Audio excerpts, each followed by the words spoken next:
naman po ay magluluto tayo ng napakadaling dish na alam kong maiibigan ninyo. Napakadali lang po nito, kahit bata makapagluluto. Ito po yung tinatawag nilang salupak ng Lucky Me, Picker Tastier.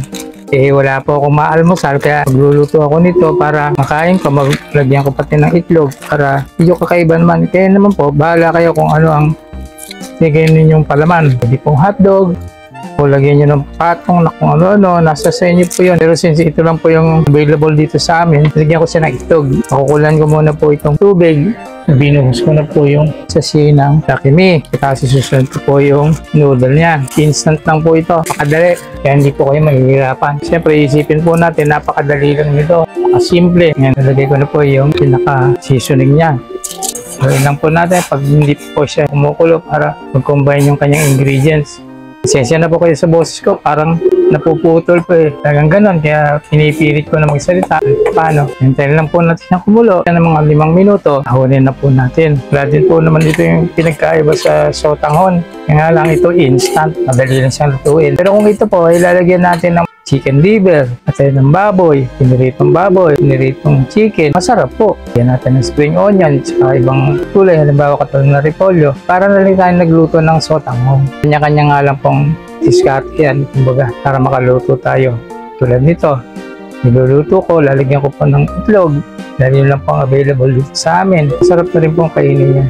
Sigurado naman po, marami sa atin ang kumakain ng ganito. Kahit bata nga lang makakapagluto. Iba nga, inuulam na nila. Malapit na po siya maluto.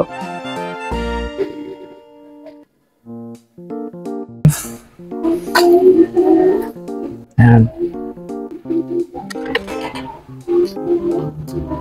Bigyan po natin ng isang itlog para may sustansya. Ayan. Kain po tayo. Sarap.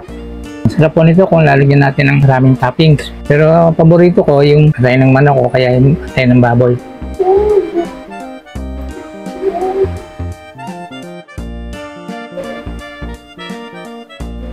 Ang iniinom ko po yung mainit na tubig.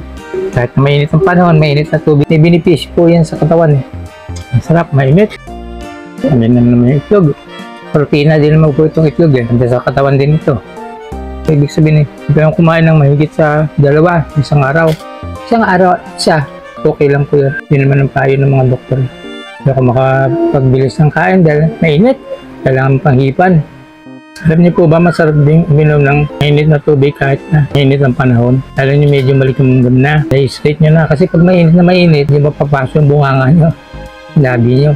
Kaya ako hindi makainom ng gano'n. Misis ko talagang umiinom ng gano'n. Mainit. Pero ako hinihintay ko kasi siya medyo lumamig ng kahit maligamgam. Saka ako iinumin. Malaki po ang tulong sa katawan nun. Kailangan po kasi mag-iingat tayo sa ating katawan. Dahil ito lang po ang ating yaman. Huwag natin abusuin.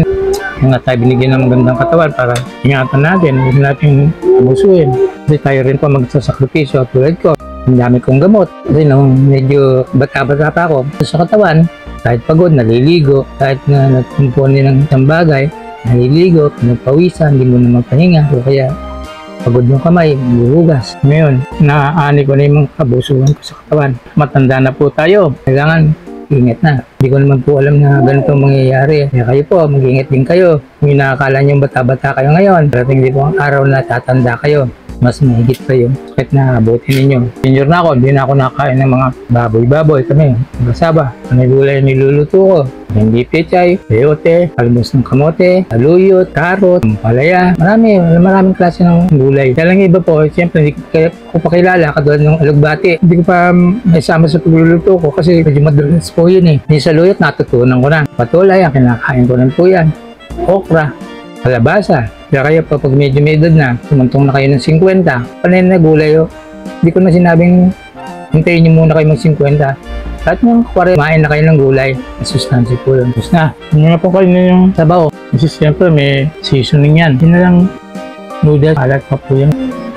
Ang sarap niya, mainit po pero naubos ko rin. Masasanay din kayo. Salamat po sa inyo. Huwag po kayo makalimot na mag-subscribe sa aking channel. Tsaka i-like nyo na rin po at i-hit yung notification bell. Meron po kayong comment. Mag-comment po kayo, wala po problema. sagutin ko po yun para lagi po kayong updated sa mga latest video ko. Maraming salamat po.